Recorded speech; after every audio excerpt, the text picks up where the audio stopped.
The Blink Gab investment wasn't working out for Burrito, but the question is, can it work out in game number 2? Are they still going to go for the Gab, or are they going to switch things up? And if I'm looking at, from Burrito's standpoint, I'm looking at targeting out some members from Burrito, or at least changing the strategy, because if you're going to give Warchi a Freya, you can't neglect it all early game, right? Here's the thing, though, is that if I'm Burrito, I want more aggression, because I mean, you had Fusify, who was trying to play that super aggressive standpoint on the Gab. I mean, he was going in with the Blink Cataclysms, but he was unable to really connect on anything after that. And also, Burrito, in the times that he did find them, just weren't able to follow up immediately after. So I just, if they're gonna take that initiative anyway with the Blink from the get-go on Gab, you might as well pick a more aggressive support that you can kind of try and bully Papis out on. So far, the same bans from both teams, but this time Burrito with the first pick will lock in that Cernunnos.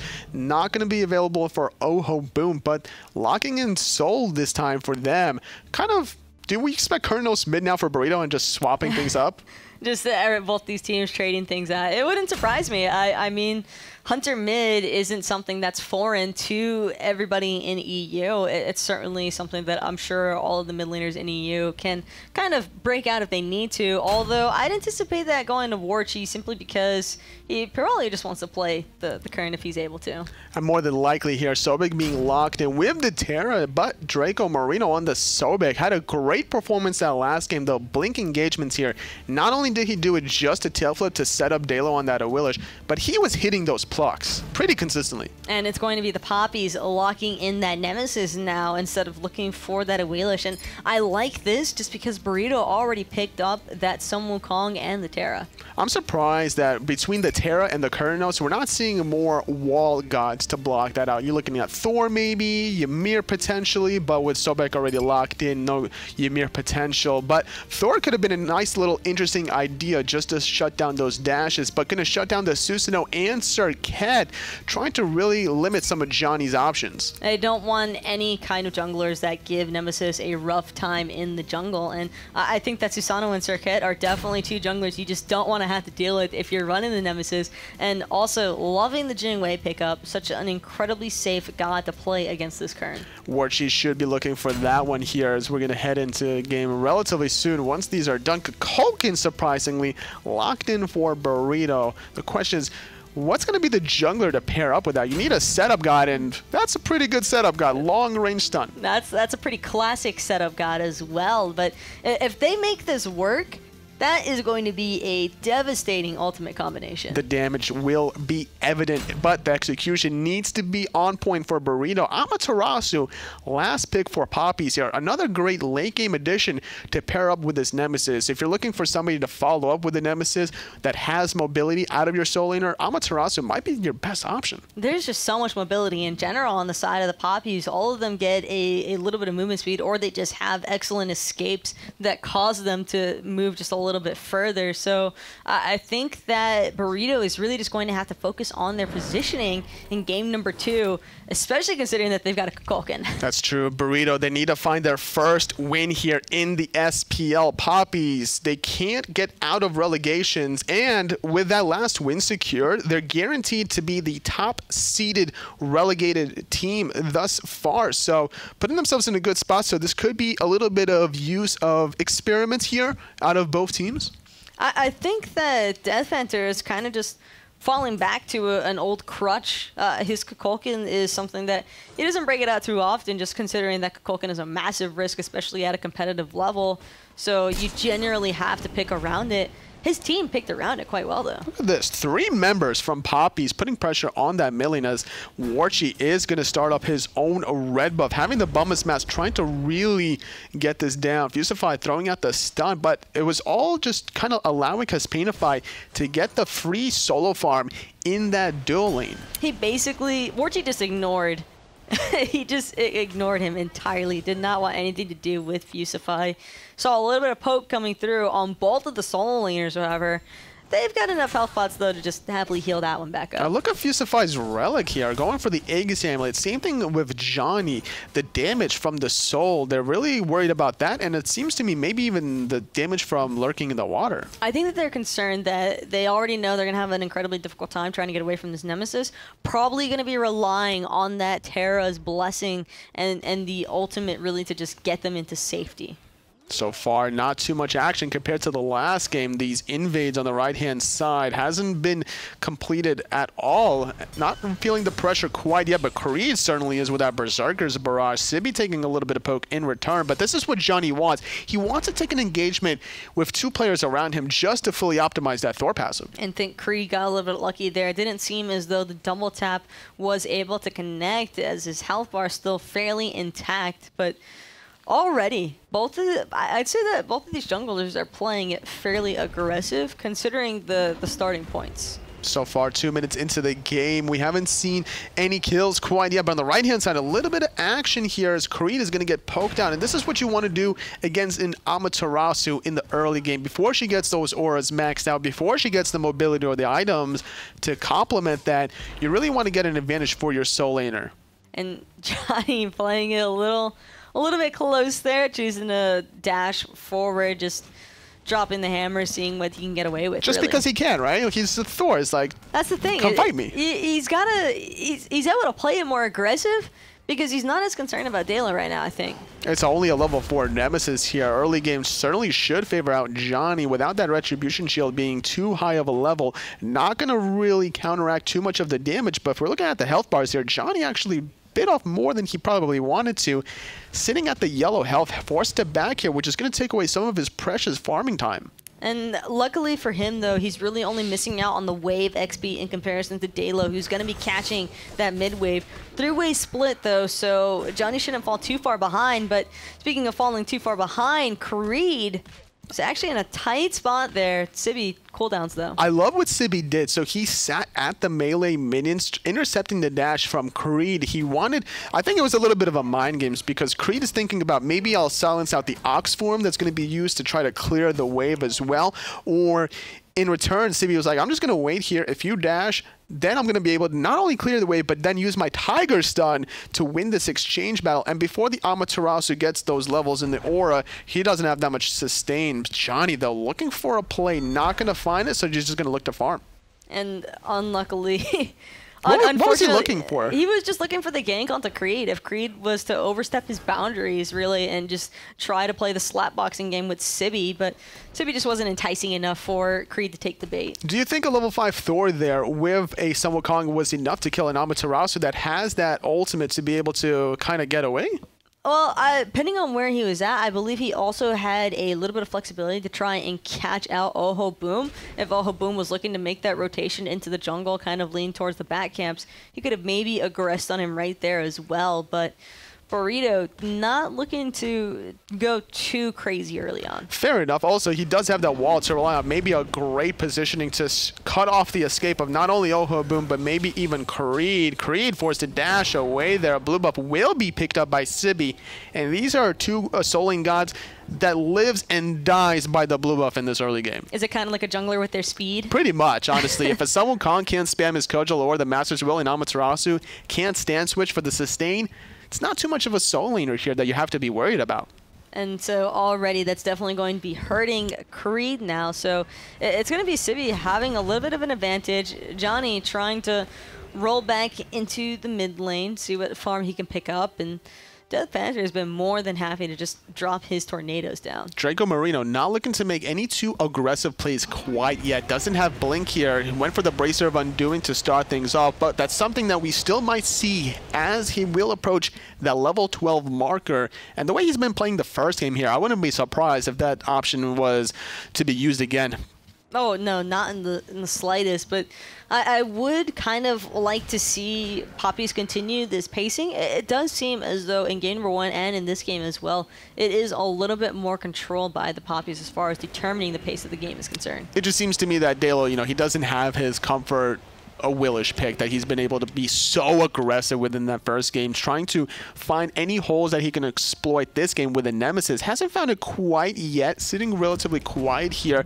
One level behind Dzoni currently, but in the mid lane though, Fusify trying to get off the poke there. He doesn't really have to worry about the plug because the way of Terra's passive works. And I think that that's always solid to Fusify, but another thing that I'm really paying attention to here is there was recently a slight cost increase to the shifters, but it doesn't seem to have deterred either of these hunters for Burrito or Papis because both Warchi and Kespainify are often built into that shifter still. It just seems to me that they really want to get that hybrid mix of defensive and offensive capabilities to really poke each other out here. And Warchi sitting at level 9 or one level above Kespainify, and that's just simply because she's Jingwei here, right? And Jingwei just has all the advantage, able to fly into those back carpies every single time they're up, so that's just a little bit of extra farm because he can make it back to the wave before it really hits that tower line, and that just permits him to get a little bit of extra farm every single time as opposed to Kespainify. And that's what he just did there in between the wave in the mid lane. Fusify trying to set up some plays here. Dracomarino going to get a beautiful double tap from Dzoni after that wall. Does a lot of damage here, especially before those defenses and health items come online from Dracomarino. Looking at his build here, not too defensive. This is by far the most susceptible time period for a Sobek or a Terra. Both of these guys are really just trying to play it as safely as possible. I mean, Sobek, you'd imagine to play a little bit more aggressive as far as the blink, as far as the plug is concerned, excuse me, especially considering that we've already seen how aggressive Draco likes to play on the Sobek. He's ready to go in at any point. I think he's just waiting for the engagement from Dheylo first, but engagement onto Creed from Burrito. There's no passiveness this time around from the squad. They're going to be able to force all these engagements here. They really are learning from this first game, I feel like, already, but with this Terra's Blessing, trying to catch somebody out of position. Sibi's walking into the lurking, though, was forced to go into the clouds. And I think that it was so interesting that Dheylo opted to not expend his Nemesis ultimate there. What? Oh.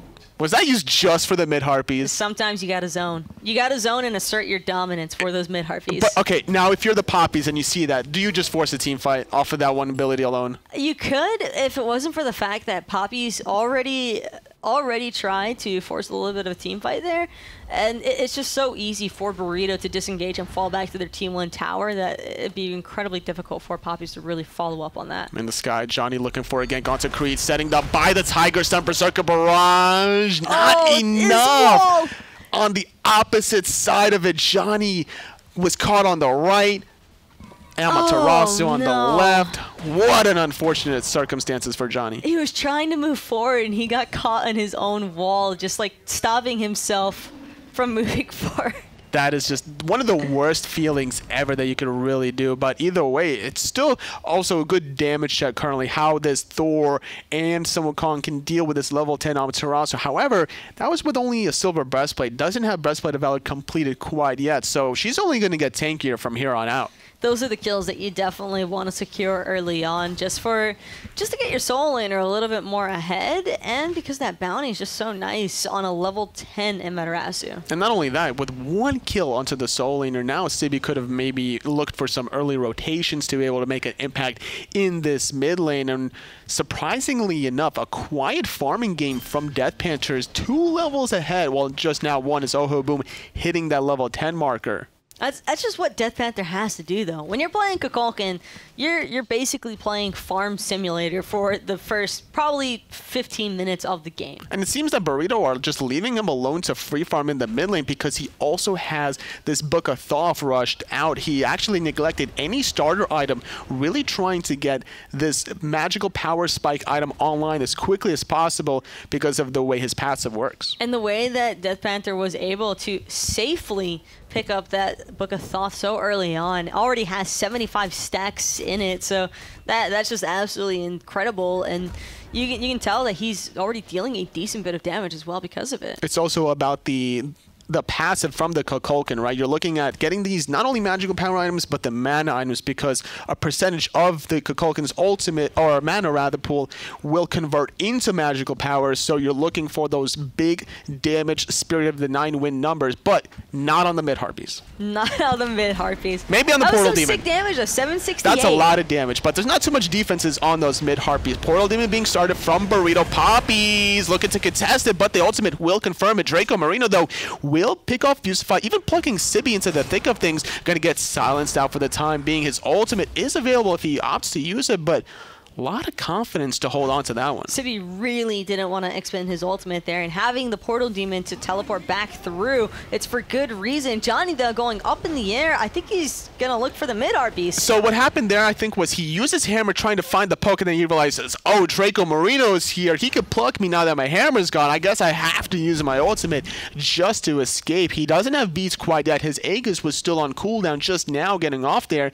That was a risky play from Dzoni, hammering into 4 people. And speaking of risky, it's going to be risky from Ojoboom, just trying to clear out that midway with Dracomarino, but he's unable to find it against DeathPanter. Not able to survive that one. Had to use the beads, but it just wasn't enough. The CC from Fusify sets up the damage from DeathPanter, and this is what we're talking about. The damage from a Kukulkan, even without his ultimate, can truly be felt. And man, that's pretty insane damage from the Whirlwind. And again, it just all goes back to the stacks that he already finished off on the Book of Thoth and just getting away with having that item so early. It's just like we were talking about the needing to be punished on Warchi in the game #1 playing the Freya. Well, where's the punishment onto DeathPanter that clearly was going to rush this item? He built into the tier 2 soul trap here where he didn't have any starter items. Normally, like as a player, you're looking at the tab screen for like, all right, you're assessing the situation. What does every single player have on their inventory and what can you get away with, right? Here's the thing is that in both of these games, I think it really just falls back to this Nemesis pick so early on. Nemesis is a great pick and a great guy, don't get me wrong, but when you're looking to punish these late game oriented gods that get away with the early game for free, and speaking of getting away with things, Sibi looking to turn the tables onto Creed, who already used his ultimate, and Sibi didn't have to use anything for that other than the bracer. He wanted to take all that damage to get the more health benefit from that bracer.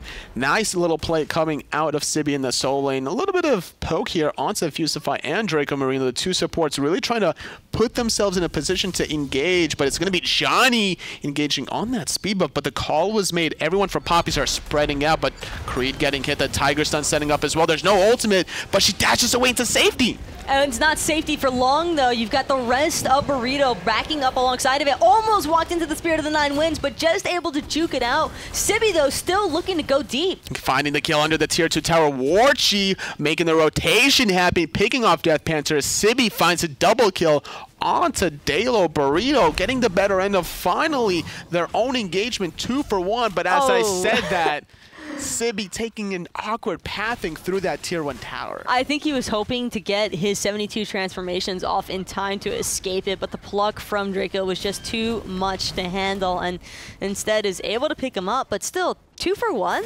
And that's pretty good. Gold Fury, though, being started out thus far. Kespainify is able to secure that one for Burrito, so able to win an objective as well. Great improvements between game #1 and 2. And Dzoni just trying to keep it safe. Hello? That damage? Was that like 60 to 75% of his health? That was his health bar, and they can't even take this tower now. They can't, but they're trying to. Dracomarino wanted to be able to take that tower for a little bit longer to get off that sickening strike, but it's actually going to be a teleport coming out of Sibi to his tier 1 tower. Dzoni, that damage. He thought about it. He thought about pursuing that, trying to get into range so he could drop the Berserker's Barrage on top of Ojoboom, but it just wasn't enough. Sibi, though, jumping into 4 members of the Papis, but not by choice due to that pluck from Dracomarino, and now, again, just looking to back off to his T1 tower. It's never a great feeling when you're a soul laner that teleports back to the wave only to lose about 80% of your health pool anyway, and now you're going to have to back, and that's going to be awkward here for the Wukong that's doing a good job thus far of getting a little lead over Creed on this Amaterasu. He has this Breastplate of Valor and the Gladiator Shield finish. He has this 30% cooldown reduction, and with these 7-second abilities between his Cudgel and Master's Will, that's going to be starting to chunk in the mid game here. That was such a cheeky Gold Fury by Burrito. And I think that it was incredibly well played to them that they didn't let Warchi steal it. But I still kind of can't believe that they got away with that one. It was just a complete contest from Warchi, but it just wasn't enough damage here either way. The Persistent Gust wasn't enough coupled with the ultimate to be able to steal away that one. And Burrito, I like the fact that they're trying to go for these plays, whereas they were kind of almost a spectator in that first game. Now, not only do they have front row tickets, but they're on the field playing. They were playing first responder to everything that the Papis were doing, just trying to counteract it with their own style of gameplay and their own aggression. It just wasn't really enough whenever they tried to bring it out. And potentially, again, Papis looking to make something happen against Sibi, but pay attention to that backside where the rest of Burrito are looking to chase down Draco. Gold Fury still down for 2.5 minutes, which means we're going to see more action on the right-hand side. Rotation has been made from Kespainify. Warchi is not here. He's on the left-hand side. Ultimate from Dzoni, trying to set up the spare. The 9 wins all that damage onto Creed, but Dzoni actually landing on Ojoboom instead. And it's going to be Dheylo just trying to get out with his life, forced into the Purification Beads off the Wild Hunt, but he can't get away from Sibi for much longer. That's going to be another kill for Burrito, and it's looking like the Portal team is going to go their way too. They need something here. Warchi, though, not making this important rotation. As a Hunter player here, you gotta be there. I don't necessarily fault him, though, for not being there, even though on the Jing way, he probably could have had a much easier time reaching that. I think that if he secures this T2 tower, it's still a fair trade for his team, and there it goes. Getting just enough gold to make it worth it for being there. Nice Persistent Gust, just barely catching Sibi on that Tiger there. Had he used the Ox form, wouldn't have found the knock up there, immune to those kinds of crowd controls. But you need to be careful, actually. Burrito was invading the red buff. Could have maybe cut off the escape route from Warchi, but instead looking to back off instead. So still a good position here for Papis, despite not winning that team fight with those 2 towers. If he doesn't get the tier 2 tower, it's not as worth if he doesn't get the T2 tower, but he got a ton of solo farm. He's actually the highest level in the game right now because of all the solo farm that Warchi just acquired. And then on top of that, Papis are only down a few hundred gold. It's like 700 gold pretty much. It's not really anything to be super concerned about, especially not 18 minutes into a game. And that last team fight, I'm looking at the damage from DeathPanter. That Spirit of the 9 Winds almost deleted Creed. And I thought actually that Dzoni was going to follow up with that ultimate just to chase down this Amaterasu, but found a nice little kill that was almost guaranteed. I think it was on Ojoboom instead. So good target selection here coming out of the jungle from Burrito. That ult from DeathPanter kind of just opened things. It just made things wide open for Burrito to follow up on their aggression. You had Dheylo trying to kind of slow things down, dropping his Nemesis ultimate, but there was just nobody around from the side of Papis that could get close because everybody was on the retreat. 19 minutes into the game thus far. The Gold Fury is about to respawn in 20 seconds. It was basically forced from Burrito, even with Warchi inside their face. I wouldn't be surprised here, though, if Burrito tried to go for the second one again. It wouldn't surprise me at all, and I actually think that Dzoni has been itching to go up into the sky again. Fusify already taking the more aggressive panthing, running straight towards 3 members of Papis. Ooh, the ultimate onto DeathPanter from both Creed and Dheylo, really trying to force the engagement there, retreating onto that tier 1 tower, and that's what you want to do against a Kukulkan. Don't allow him to free cast his abilities, make him second guess his positioning.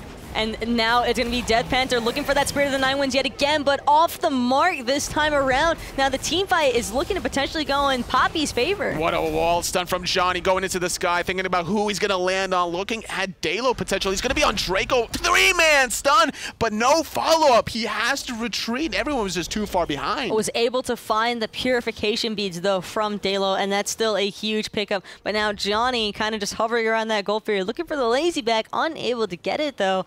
And with everybody on the side of Burrito kind of just trying to sustain up in this Terra, oh no. Gold Fury being started from Papis. It's already very low. It's actually going to be secured from Creed, but having to sacrifice Warchi in response. Creed is also going to be able to stun out 2 members trying to retreat thus far. Definitely worth it here, sacrificing Warchi for the gold.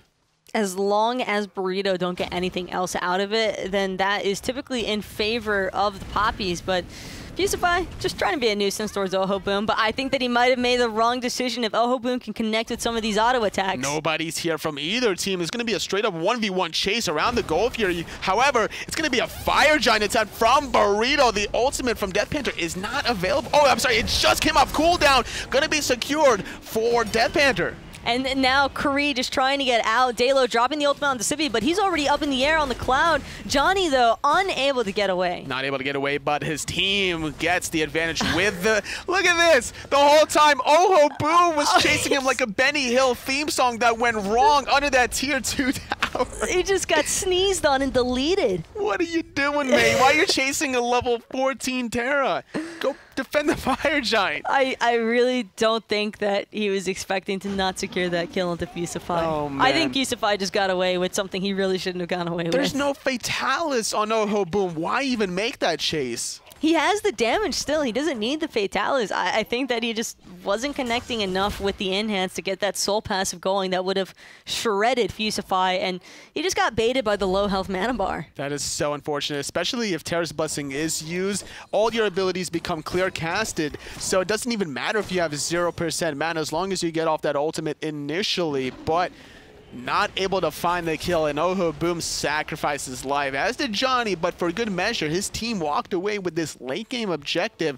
Very aggressive call from Burrito. They went for an early Gold Fury, they get it. They went for this early Fire Giant, I would say, and they secured that one as well. Now, with this Fire Giant on DeathPanter, who has Polynomicon here, this is probably one of the scariest encounters if you're on the side of the Papis. But this is exactly where Burrito want to be right now, is they have so much shred potential onto these objectives. Speaking of shred potential, it's actually going to be Fusify forced into the Terra's Blessing. Spirit of the Nine Winds comes through, and it connects, but to no damage. Dheylo had the Retribution Shield. Kespainify trying to kite backwards. iCreeDx is going to chase this one down until the end of the world, but a nice Aegis keeping the Cernunnos alive for a little bit longer. Same cannot be said about Fusify.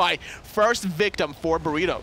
And it's looking like these should be such solid engagements for Burrito because they've got the Fire Giant on, well, they had it on 4 members. It's just, everybody seemed a little bit awkwardly positioned, and because of it, Papis just kind of collapsed altogether. And when you've got 5 against 4, 3, 2, everybody's spread out, so you don't really know how many people are actually in the area, Papis are going to come out on top, like 9 out of 10 times probably. Fusify did a great job to bait out the pluck initially from Dracomarino, but then everybody and their mother was there trying to lock him down. And then the ultimate from DeathPanter was just not good enough here. This time around, though, deletes Warchi. That's one of the circumstances. I think he heard me. Warchi backstepped into that trying to juke it out. A little stun here. Little stun from Dzoni, just poking out the level 15 Sobek. Not too much damage, though. No one really else in position. Burrito, they need to utilize this Thor Kukulkan combination, the long-range stun, into the huge burst damage from DeathPanter, but I really haven't been seeing it too much this game. DeathPanter's been doing pretty solid, though, as far as free casting is concerned. And speaking of solid, unable to find the sneeze onto iCreeD, but it doesn't even matter because Kespainify's got more than enough damage. Just iCreeD dashing in into no man's land. Dzoni's here, though, this time around, trying to make this teleport happen, stunning Ojoboom against the wall. Kespainify finding it with a wild hunt, and now finally utilizing their Fire Giant buff by getting this tier 2 tower. Now the question is, okay, I was thinking that maybe they'd keep going, but rather playing it safe than sorry going for mid. I don't think they wanted to risk it because they knew that Warchi was going to be respawning, so it's just safer to pick up the T2 tower mid, potentially look for another pick or 2 against Papis, and just keep those death spawn timers stacking. And they're still not level 20, right? DeathPanter's damage can only increase from here on out. If you get the gold item, gold from the towers, the Gold Fury as well for Burrito, you're looking at the damage numbers from DeathPanter, who's already really high anyway, and it's only going to get increased. Surprisingly enough, though, Kespainify and Sibi topping those charts. I'm not surprised to see Sibi at the very tip top of the damage charts, especially not with the way that he's been playing this Wukong, completely disorienting the backline for Papis, just being an absolute pest, dropping the cudgel everywhere, transformations, tiger stuns. He's been all over the place. And to be fair, though, he did get a little bit of assistance from Dzoni in that solo lane from that early gank, not finding the kill, but poking out the Amaterasu just a little bit. Sibi, though, trying to contest this gold fear. He's going to be secured from the Papis, able to sneak away that one. Fire Giant, though, going to respawn in 20 seconds, and with the timer for Burrito, they should look to try to go for that one.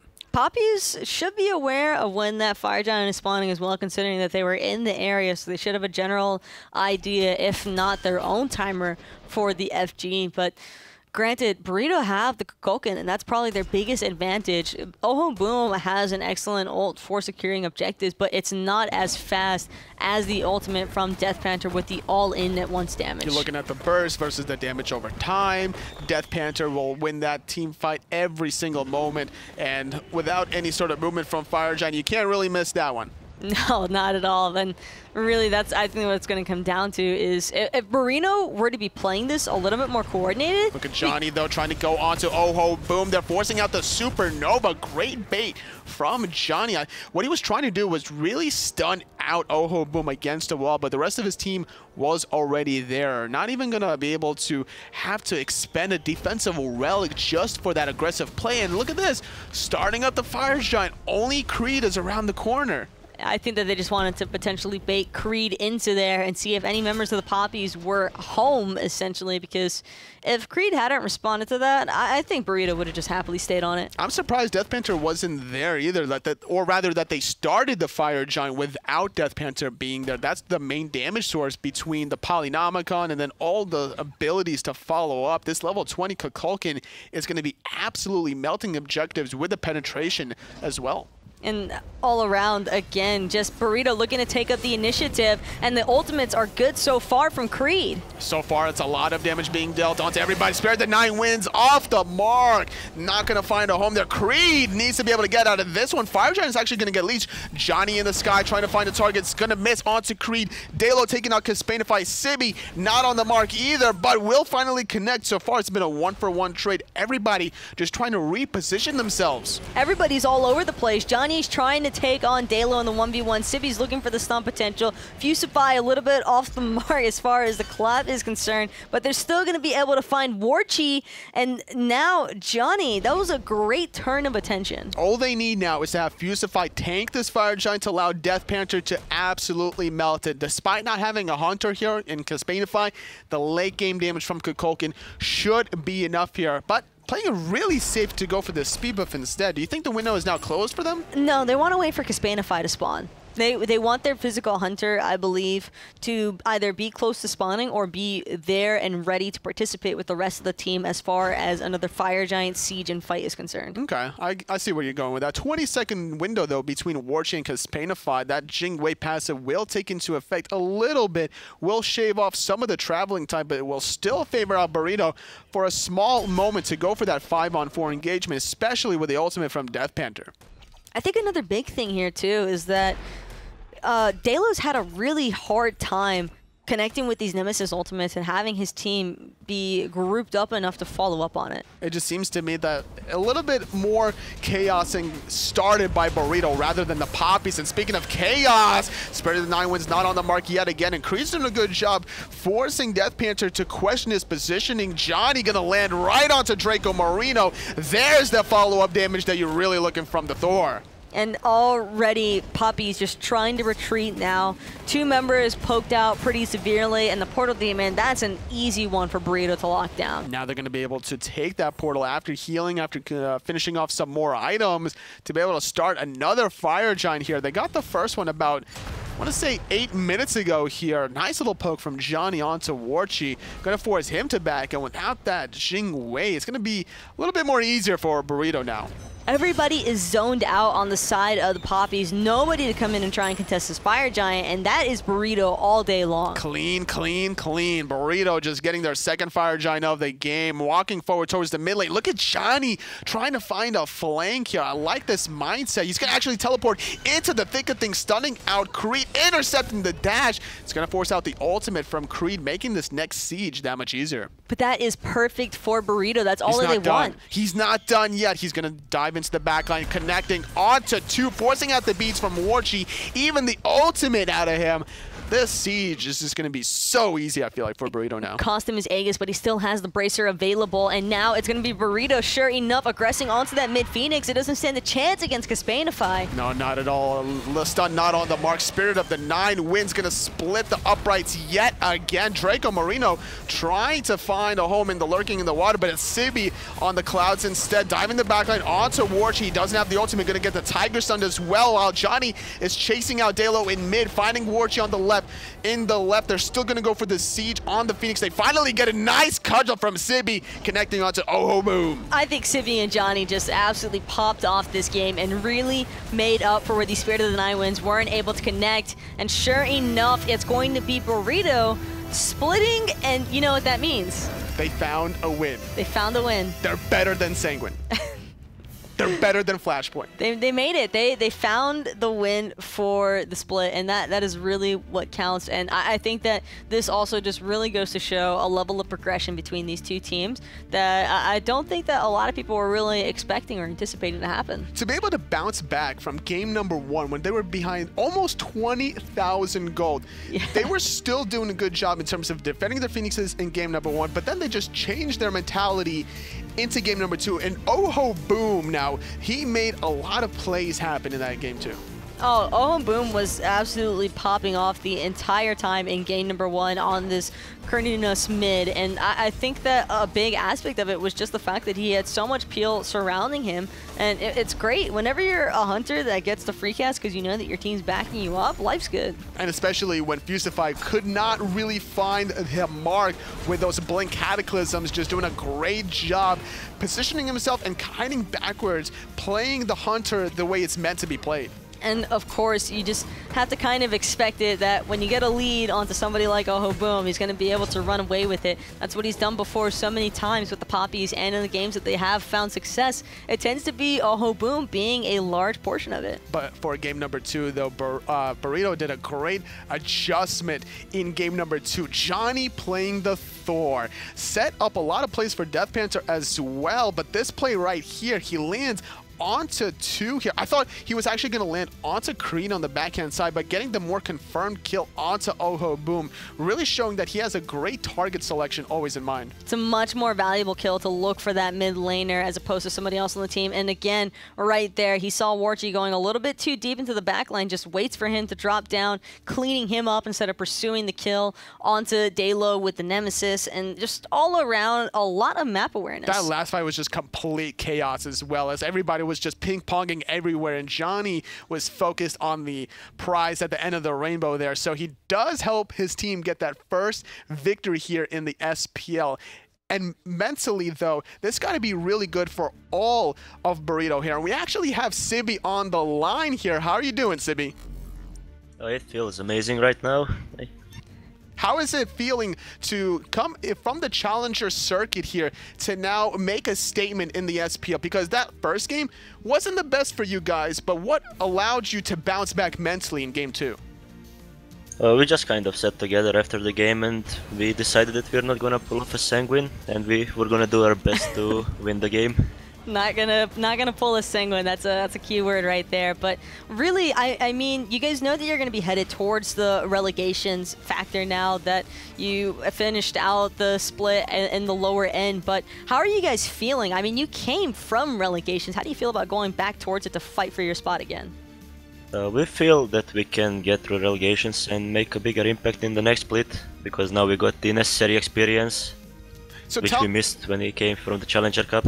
Tell me what you guys learned from this split. You know, coming from the Challenger circuit area to now playing in the SPL, what is the biggest takeaway that you guys got from the split? Our biggest takeaway is that objectives matter much more than in Challenger circuit. Like, the mid game that we have to perform is way more complicated than it was before. Definitely a great performance here by you on the Wukong. And tell me some more about your itemization choices here. Rushing the Breastplate of Valor after the Gladiator Shield. Is this something that you do normally, or is this something that was very game dependent in this one? I usually do that because with the Gladiator Shield passive and the low cooldowns from Wukong, I feel like you can sustain pretty easily with all the cooldowns. That was a great performance from you in the game number 2. Is there anything you want to say to your fans or any shoutouts before we let you go? I would like to shout out every fan that follows us, and I would also like to shout out the Burrito organization and my friend DeathPanter for finally getting his first win in SPL. Thank you, Sibi, so much. Hope to see you some more in the SPL, and good luck in the relegations. But that's going to be it for that set here in the Europe SPL. Got an epic one, though. Yeah, finishing off the day. Ooh, there's going to be an epic and spicy set coming up, so don't go anywhere.